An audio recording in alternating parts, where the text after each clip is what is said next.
You don't want to do I it? want chainsaw. What? You You got like it. experience in that? I never done it before this one.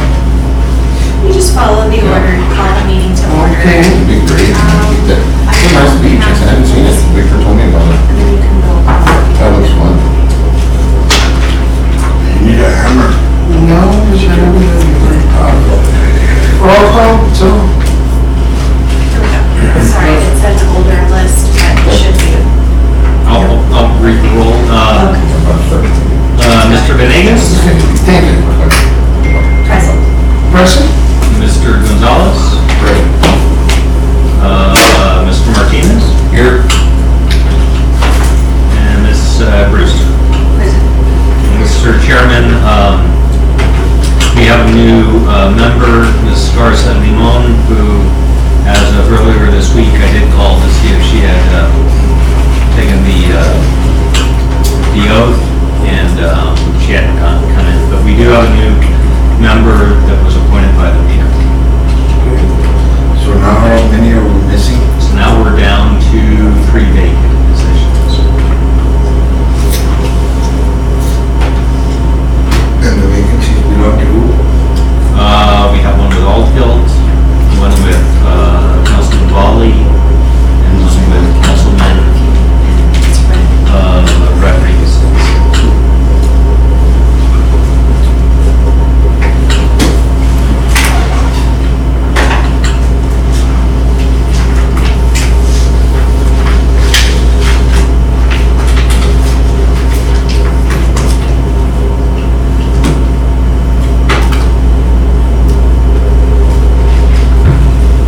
You said Valley and now different calls?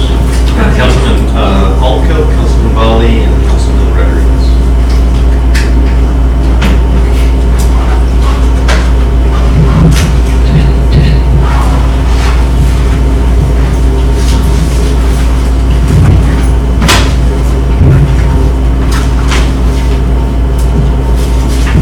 I heard Patricia Diaz to run against Rosie Reyes.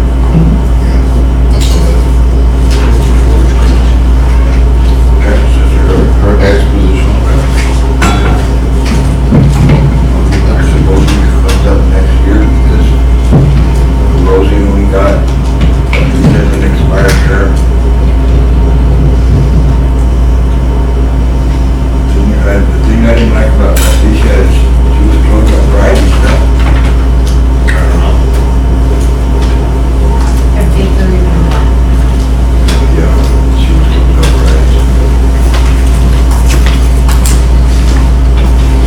I remember there was a guy that came in, he spoke to the party for Friday, they're close on Friday, and he said, if you're all the way from San Antonio, should we look like that?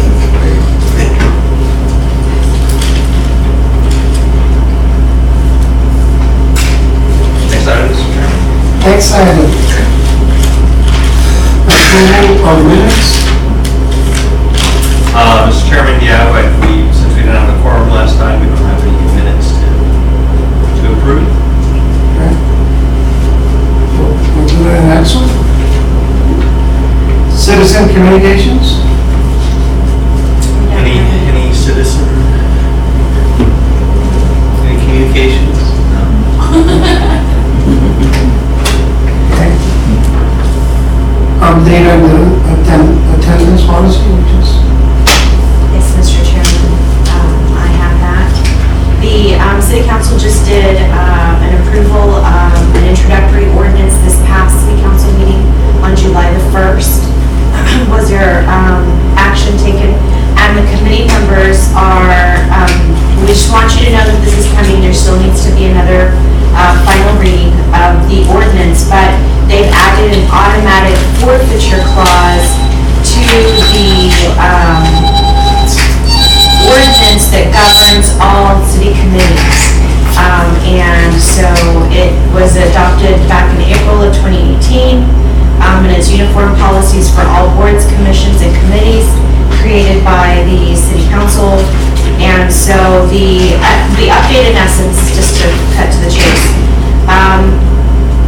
any appointee will forfeit their position if they miss 4 regularly scheduled meetings in one calendar year. And it doesn't matter if the absences are excused, unexcused, consecutive, non-consecutive. And furthermore, a committee member who forfeits that position under this provision or under this section is not eligible for appointment to any committee until the expiration of the current term of the appointing member of city council. So whoever appointed you to this committee, if you forfeit, they can't reappoint you at any point during their term.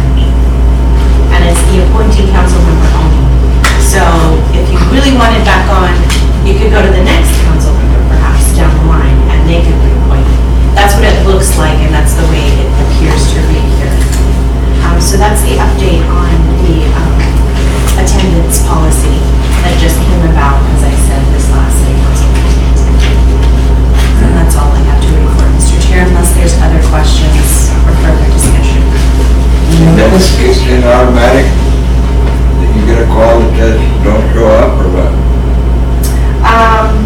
It does say automatically forfeit. So I'm sure as out of courtesy, the staff, we would contact the member. Right. But I don't know that city secretaries would do that or anyone else.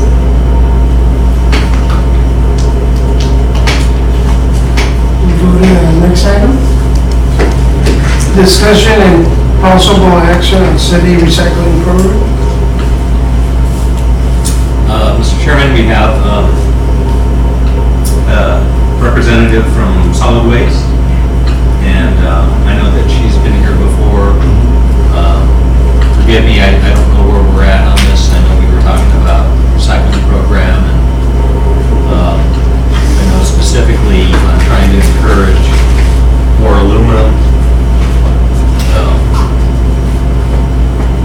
Yeah, well, because, I had mentioned the possibility of making an ordinance, even if it doesn't carry any weight, that it should be against the law to put aluminum cans in the landfill, even if it's unenforceable, because there's other municipalities that have the same ordinance, there's many of them. And John had mentioned something about whether it would be a problem with that same statute regarding the plastic bags, and I looked it up. I didn't see a single problem there at all whatsoever. And I would recommend that we make an ordinance that it's against the law to send aluminum cans to the landfill, especially since everybody has a place to put their aluminum cans. If they don't want them, they can put them in the recycle bin. I don't know what other municipalities do to force, but even assuming that there is no enforcement mechanism, I mean, there's no harm done by saying we're not going to accept aluminum cans into landfill. I guess There's other items. What is the, is there a recycling ordinance? Right now, TC is finding out if there's any city in Texas or town that is actually has a mandatory recycling program. And then the recycling market is not that great. The Texas legislature just passed Senate Bill 649, which will boost the recycling market by promoting the use of recycled materials for processing and manufacturing, which the bill was authored by Senator Salvini, because we make that happen, we make that contact possible, and that will, so their STAR, which is Star of Texas Alliance for Recycling, and together with this other nonprofit is called Reach, I think. They're doing some pilot programs. Austin is already on board. Dallas, they were talking to Dallas and they want for us to be on board. For the possibility of a pilot program that could potentially ensure some vendors, some material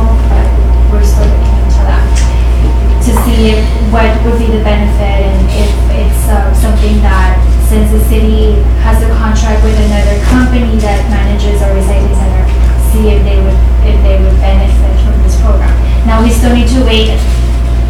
This bill, the details are not yet clear as to how that incentive is going to be, if it's going to be through TCQ or, I just went with right now a TCQ, we had a meeting and they're talking about it, but they're not sure yet how that's going to benefit the recycling programs in Texas. So, yeah, right now it's a little, we need for that to settle first because the market is it's low, but yeah, it's down. And so, Is it low, like on a trend, like is it just kind of like a seasonal or it has been low for a while? no, it's been low for a while. Like, sometimes like one material can be low because of the oil, because plastic, but then another material is high, so it compensates, so we can continue operating. It's operational. But right now, all of them are low. It's dropped like 80%. I mean, it's that bad. Yeah, so like it's like even the company that is managing it is like. It's like we're not even worth it. Yeah, it's not worth it. So, some cities like throughout the United States have, just kind of like, dropped the recycling programs. In Texas, I mean, right now, our markets go to Mexico, we're moving the material slowly, but it's like, we're not getting anything for paper, it's like zero. And so we're just recycling, giving it pretty much for free, if you could say that. So it's like, right now, since the bill just was signed like a few months ago, they're still working on the details. It's working pretty fast because, I mean, we had the summit in October last year and then they authored it, they passed it. It's moving pretty much fast, but it's like the details as far as what are going to be the incentives. Is it going to be through the city or through the state? And what kind of incentive is it going to be for the people that process the material or those actually that buy the material from the customers, or they're going to be for the city? Those are the details that we're lacking at this point. I also mentioned to Mr. Jordan Pengo from STAR that I wanted to wait to see how Austin was doing, to see if it was an option for us to go into that pilot program, and also if we are going to have the support of the company that manages the recycle center and the support of our council. That's going to be important. Because where we might not have that, several months are going to have go by with these numbers, and hopefully it'll pick up. How fast it could pick up, it's something that we would have to see. So I don't think at this point, making it for them to recycle the aluminum. Most of the people here, first of all, we get 1% of the aluminum. So that at the recycling facility. So it's very low. A lot of people sell it, and some people have been discouraged with selling it because it's not, it's not worth collecting it and piling it up and then going to sell it. And then if you make the aluminum mandatory, then the whole program would have to be mandatory, which not just the aluminum.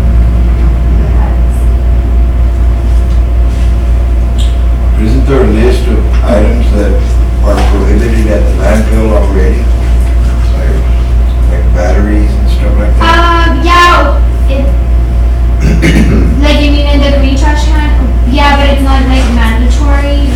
Not that it's not mandatory, but it's like they get like a little notice that they're not supposed to put any hazardous material or flammable or whatever, because obviously your trash can is gonna burn, or it can cause like a fire in the truck. So that if the truck driver sees like there's materials like tires and things like that, they won't pick up your bin. And then they're gonna let you put escombro, which I'm not sure. Construction debris, yes. Right. They don't let you put that in the In the bin, trash right. can. Oh.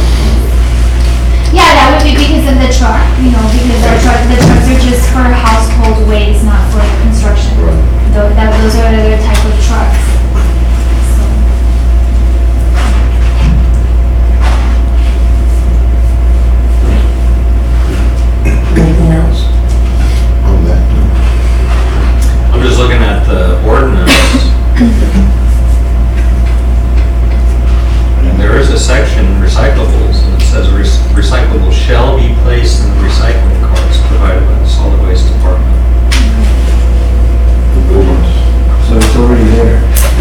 You know what, yeah, shall means that they gotta do that, Yeah. but I don't know what the penalty is. Oh, the enforcement. Yeah, there's- Kind of unenforceable. Yeah. We would need to amend. I mean, I think if the committee wants to move forward with this, I think that section could be revamped and tweaked and at least try and encourage it. Yeah, now, like, the only thing, I agree, I mean, we want more material, but we also need to make sure that this material is actually being recycled and that there's a market for it Sure. and everything, right? And just talk about it there. Yeah, not stockpile it, yeah, When you get a problem, so other problems. when we get into the problem. But with aluminum, you probably don't, I mean, are you having a hard time selling the aluminum? That's more of we only get the 1%. cardboard side of it. Yeah, we only get 1% of aluminum. And I don't know, The whole what's material. aluminum going for per pound, you know? Oh, it's like, shoot. I got took like, the last time I ever did it was like, 88 pounds and I got $17. But you mentioned you're trying to So- promote it more. That's pretty. Yeah, it's at the state level. There's, well, that's what they thought. The way it's That was only That's a interesting, and not only is it, But they're staying low. they started, the There's city, city aluminum company, you know, the right? city actually provides those, Wilkinson and another you know, one. bags and That was just. Yeah, everybody's like that, right. It was Right, probably it was a small it was worldwide. but At the It festival. wasn't a festival downtown. We lived in And a worldwide. you'll see that, only the, you'll see. But then they the have cans separately, tariffs on aluminum. And they were doing it in European and A lot of Canadian, people, I Mexican, mean, right? would get their beer and. I mean, you would think And that that would. that would cause the recycling market. So I think that would be a good idea to do it on the event, so we There's a can. need for it, but there's just no Yeah. demand of it. And I think when they go and ask for their permit, you know, for that event. That would be required. Requirement. Required. And then you can give them whatever the city's gonna provide. You Units or more. know, you need to do this. And separate them. And that's the way you're gonna promote it more, you know, and all kinds of events. I mean, they're gonna, even if they Maybe the- serve beer, but they serve aluminum cans like Coca-Cola, you need to have it. You tap like a can. Because then you start with the kids, you know, getting their coats and, oh, you can go through So you're it. just getting used to it. Yeah, and you start getting used to it. You know, that's why I saw San Antonio trying to, Yeah, we're doing that here, but like they do, you know, at the function. They see. and I only one event, it wasn't even your travel, almost every year. And say, we don't accept your Just trying hand. to, think, They do that. they don't get the permit, and you know, when you do it. When you have, building In the materials background when they have between. their concerts and stuff. Oh, yeah, and they do that with recycling, Exactly. you throw perishable in there. I'm pretty sure people They'll take pick them your up at trash. the I end. mean, Oh, trust me, they do, they're, when we do the events, people are there at 3, 4 o'clock in the morning, and it's still there. But it's like a mess. But they'll pick it up, because they gotta get there. That's invaluable. Yes, we discussed that in a past meeting about like city functions or any events that are, you know, that are going on in town. Like they can request a bins and we can take, you know, we can provide them for the events. But it's, like I said, it's not mandatory that the organizers are the ones that request the bins. There's no mechanism to see, you know, it's like, if you have an event, you have to have bins. And then again, well, it does cost like the city, obviously, up to a certain point, delivering the bins and picking them up and all that, right? So, but we do have like some numbers already as to the cost of that. What about like paper? Every Wednesday, we had to bring all the newspapers that were in the house, and we'd get a bonus on our math test or something, 10 points or something. And that's how I was raised, you know, I mean, I recycle because when I was a kid, that's what they taught me. You know, when I came back to Laredo, I came back in high school, I didn't see any of that, but They used that's to high have the school. phone book Yeah, I was gonna say, that's when I was in Hanks Elementary. They used, yeah, Elementary school. you would take all the phone books and, hey, Mom, you would take. Yeah, a lot of the phone book companies, like, now, like, there's two, but now they have gone electronic. So it's easy to actually do a recycling. That's a bit. We have, I mean, that's funny, because it's not like, really. Yeah, now it's really phone service. That's the only person that all the way uses. I can't do it like 5 months ago. But, is there like a week what there or something for recycling? Oh yeah, like all schools have a dumpster, like a recycling But like, no, dumpster. but like a cartridge, a cartridge. Oh yeah, we have a mascot. We go to Request for presentation. Oh, okay. Yeah. It's Louie and Billy, the green and the blue. Okay, I got you. You haven't seen him? Well, I see Willie Buck there, but I didn't know there was a big guy. The blue one's big. Oh, really? I haven't seen that one yet. So we also like, we do like the recycling education and also the waste education because that's very important. So that their parents like know what exactly they can put in their garbage cans and what they can't. Yeah, that's where we're at right now. Like, I mean, at least that we have here in Texas, we have that bill. Now we just gotta move forward and see how we're, if that happens, then we would be the third city in the program. So, but we need everybody on board. Sure.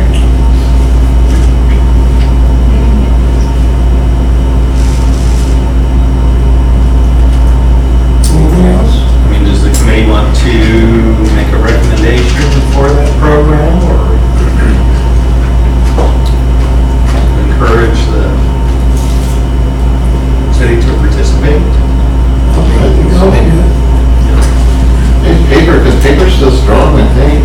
There's some movement on it. The paper It's one's not off. that. It's off too. No, like zero. They don't want it. They don't even want paper right now. So that's what, when China, it cut off recyclables, that's when the paper. They put sanctions on paper, leaving the United States. They won't accept any foreign paper.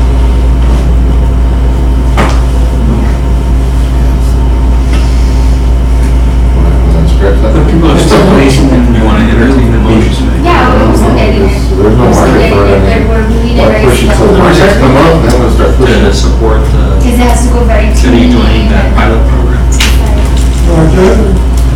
Not till the markets come up, I mean, you're gonna be pushing something that's, they're gonna stockpile paper and aluminum. I mean, if it works. Oh, wait. I think so. Oh, wait. But once aluminum starts coming up, then that's the time to jump in and start doing Yeah, something. but you're gonna have Yeah. Yeah, like if one of the materials goes up, that will at least compensate and remain inventory, we will get more material and that will, And then you start creating a demand. I was watching a program on YouTube about the history of aluminum. I don't remember what year, it was probably the late 1800s or early 1900s, that aluminum was more valuable than gold. Started making things.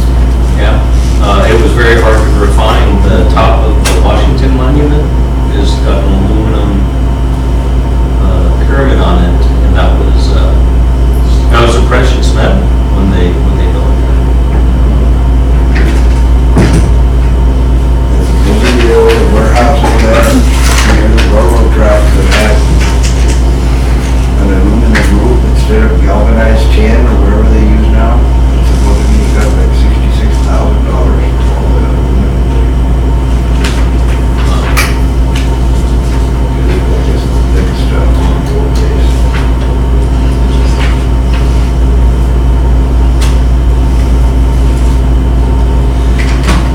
Okay, next item. Next item. Discussion of community rating system. So, right now we're working on this community rating system with to get the city to get a higher rating for flood insurance. And it's a program with FEMA to where if you go above and beyond the minimum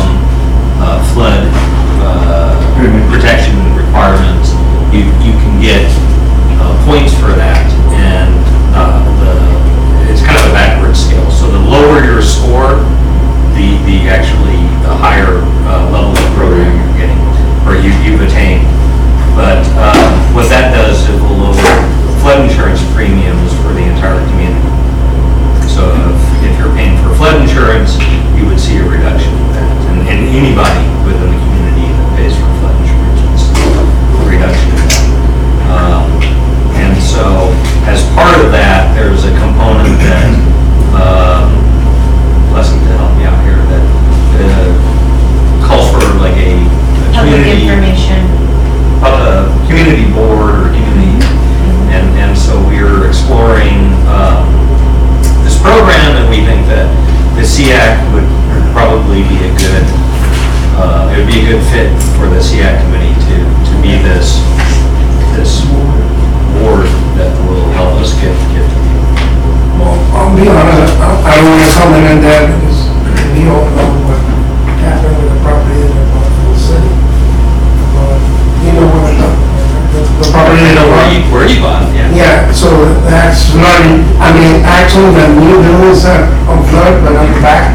Yeah. So I don't want somebody to come and say, I'm a conflict of interest. So, I mean, it's about like almost 4 acres. And then if I do something, they're gonna go, oh, well, you're there, you did it for your benefit. I don't want any problems. I think that this, you're doing it for the entire community. I understand, but you saw the way they hold my land for 2 years. Because it was in a flood zone? No, because I was in the committee. And they thought we actually talk about it. Well, that's right, when you're buying it, And I was buying it. And it wasn't fair because We didn't end up with that. I did it. Well, I think any committee members obviously can abstain from voting on anything. I just want to be, honest. I don't want anyone to say, did it for his convenience. Sure. But to be honest, and right now building it, it's all that's why it's a very hard stuff. Well, we got a short little video, and it would just kind of explain the community rating system, and then we can wrap up the meeting unless the committee has any questions or comments. Just something for next time. Do I need to turn the mic on? More information is available on our website, resources.org. Can you, The Community Rating System is part of the National Flood Insurance Program, which is run by the Federal Emergency Management Agency, or FEMA. The NFIP uses different factors to determine the rates for insurance premiums, including the building's flood zone, elevation, date of construction, and the community in which it's located. Of the 22,000 communities in the NFIP, only 6% have joined the CRS. Though that seems like a small percentage, those communities actually represent 66% of all flood insurance policies. The idea behind CRS is to reduce the premiums in communities where there is better floodplain management, with programs and standards that are above and beyond the minimum requirements of the NFIP. The day-to-day work of the CRS is administered by the Insurance Services Office. Your ISO specialist is the primary person you'll work with at the community level if you're interested in joining the program. The program has 3 goals. The first one is to reduce flood damage to insurable property. The NFIP insures buildings from flood damage, so whatever communities can do to reduce the potential for damage, the CRS wants to support it. The second goal addresses the insurance aspect. Communities can encourage more people to have a flood insurance policy, so there's a larger policy base, and also help with the flood data that's used to rate buildings. The third goal is to have a comprehensive floodplain management program at the community level, including protection for buildings, but also protection for streets, utilities, and natural floodplain functions. Activities are organized under 4 general series of local activities that work toward the 3 goals of CRS. The first is the Public Information Series. That provides credit for activities such as outreach projects, websites, technical assistance, and other things that advise people about the flood hazard. The 400 series provides credit for activities that deal with new development, credit for mapping the floodplain, for keeping parts of the floodplain undeveloped, and higher building standards. The 500 series provides credit for what a community does to reduce losses to development that is already there, buying out or elevating flood-prone structures, maintaining drainage systems, and comprehensive flood protection plans. The 600 series is for the emergency manager. These are activities that can be done before, during, and after a flood to minimize property damage and loss of life. These 4 series form the framework for 19 specific activities that get credit. Within those 19 activities are 94 individual elements or points are provided for what a community does. The total number of points determines your class. Every 500 points gets 1 class improvement. For every class improvement, properties in the special flood hazard area get a 5% reduction in premiums. Communities that have less than 500 points or that do not participate in the CRS are class 10 and receive 0 flood insurance discount. There are about 200 class 9 communities that receive a 5% insurance premium reduction. More than 450 class 8 communities receive a 10% discount. The majority of the communities are class 6 through 9 because those are the classes that need the fewest points. Communities typically join at a class 9 or class 8. Over the years, they'll improve their programs or document that they're doing more, and as a result, classes improve over time. There are a series of prerequisites to move to class 4, such as having a comprehensive floodplain management plan. Only 11 of the 1,273 communities are class 1 through 4. There are 6 things that you need to do or be doing before you can join.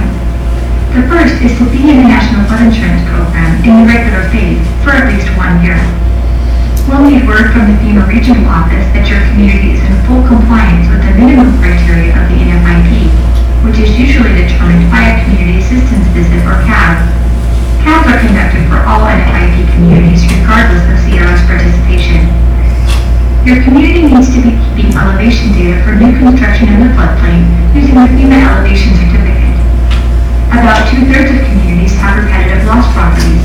You'll need to map out these properties and see what can be done to reduce their repetitive flood damage. Your community CEO must state that every community-owned building that is required to have a flood insurance policy has one. These are usually buildings in the special flood hazard area that have received federal grants or assistance. When a flood insurance study is done in a coastal area, your community must agree that the LIN law, the limit of moderate wave action, will appear on your final flood insurance premium. These are the 6 prerequisites to get into the program, but they're also required to stay in the program. The cost of joining the CRS varies by community. Your community must designate a point of contact between FEMA and ISO and the various community offices that are implementing creditable activities. Typically, the CRS coordinator is an extra assignment. The biggest cost is doing good floodplain management, the things that deserve the credit. You'll have to maintain records of what you're doing and participate in the recertification and the verification visits. The total cost depends on your community's level of effort. The number one benefit of the program is that you'll save your residents money. Money that would otherwise go to pay higher flood insurance premiums can stay in your community to be spent at local businesses. Your ISO specialist and your FEMA regional office can provide details of those potential savings in your community. Property owners who pay for protection measures with stormwater utilities or property taxes may see those fees offset by their individual savings on their flood insurance. Communities end up with better programs because they work harder to get more points, and there's better coordination between departments.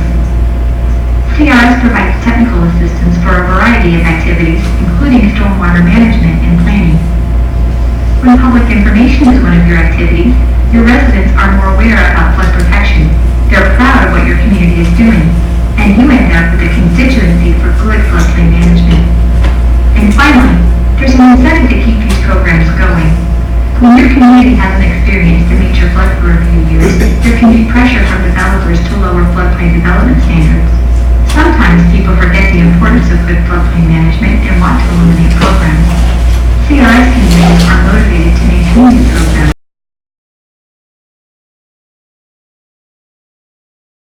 The Bickert Waters Reform Act of 2012 resulted in significant changes to the NFIP and motivated many communities to look at ways to reduce the cost of flood insurance.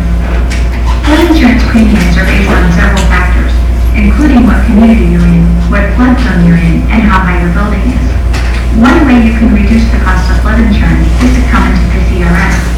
Most likely you'll start as a class 7, 8, or 9 and see a 5 to 15% decrease in your premium. Think in terms of not only joining for reduced premiums, but joining to do things in your community that will reduce flood risks and therefore reduce premiums. Your ISO specialist will help you through the application process, but it doesn't happen overnight. We'll need a letter of interest from your chief executive officer to the FEMA region indicating interest and designating a CRS coordinator. We'll need to know that you're doing enough that would give you at least 500 points. For that, there's a tool called a quick check. After FEMA completes the NFIP tab, a specialist will visit to identify all the activities you're doing for credit. This visit might take 1 to 3 days. After the visit and the cab, FEMA headquarters will assign a new CRS class. This entire process can take anywhere from 6 to 24 months. There's a lot to do and learn about the CRS, and there may be cases where you'd like a little help.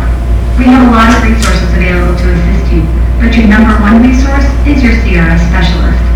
You can also talk to your FEMA regional office and your state NFIP coordinator. You can talk to other CRS communities by participating in one of the many CRS users groups. There are several websites with more information about the CRS. Floodsmap.gov is a good resource for elected officials, residents, and insurance agents who need a very basic introduction to the program. FEMA.gov also has general information about the program and available training. Go to FEMA.gov and then search for CRS. More detailed information, including the CRS manual, application, and quick check, can be found at crsresources.org. Here you can find information on the individual activities and elements. For training information, including an expanded introduction to the community rating system, visit the training section of our website at crsresources.org.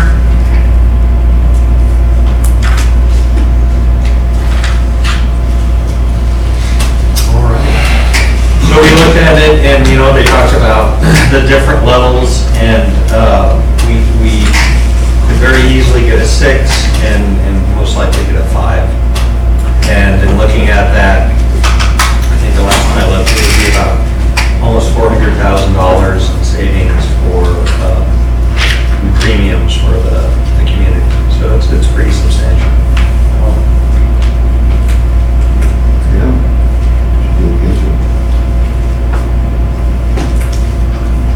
Did they say 50% per point or something? 5%. 5%. It's 5% per point.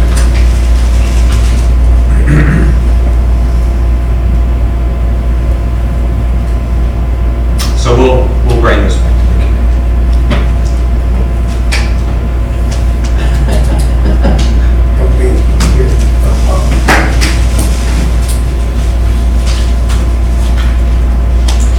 So next item, items for next meeting.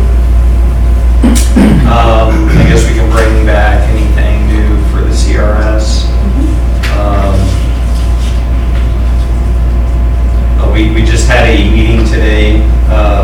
We're getting a stormwater permit that's been in the works since about 2016, and will probably be issued our new permit. We think probably late 2019 or early 2020. And with that, we're going to have to adjust some policies with the city.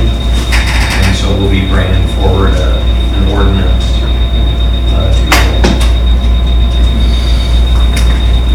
Something else that I was, got a call from one of the gardeners from one of my apartment complexes, and said that we're gonna get fined for, he was sitting there watering the grass, and they're small strips of grass, And I was like, what are you talking about? There's no water ban right now. But one of the city trucks stopped and said they were gonna give me a ticket for watering that day or something. You barely have grass. I know, it's just those strips, and we don't have sprinklers there, it's just, they water by hand just to keep it a little green. You're talking the complex. Yeah, right next to you. You barely have grass. And that kind of, I was like, I always associated the watering thing with drought and stuff, but maybe it's because you don't want to be wasting water. I was there every day. I never see like you throwing a lot of water. No, I never do. That's why I decided not to put a sprinkler system there, because they waste a lot of water. Sometimes it is that the extra water runs down the street Right. and puddles on the intersections and it causes potholes. Yeah, I know that, that's why I didn't put a system. Well, the city, I That's why I think had it to has buy the water. the irrigation ordinance, but I don't know if that has provisions in it for, that addresses.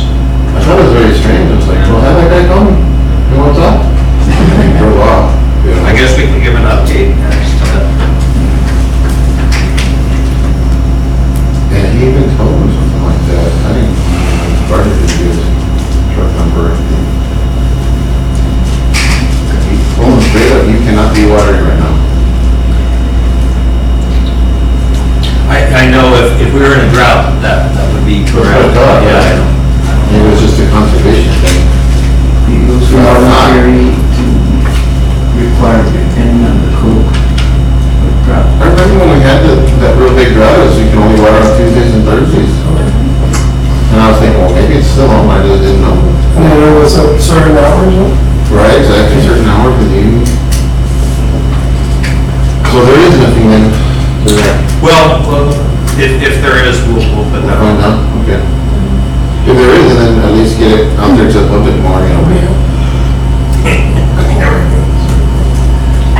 wanted to ask, not for next meeting, but I was asked to see if we can post our District 6 advisory. Here? The 30th of July. Yeah. Just if you shoot me an email, and then I'll let the equals reserve.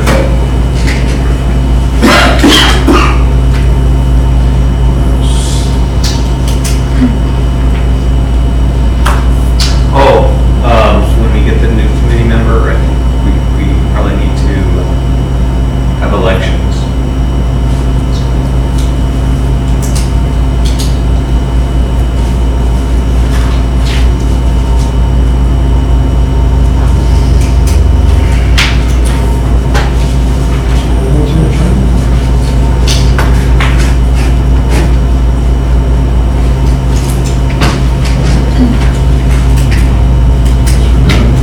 Okay, I move to adjourn. Second.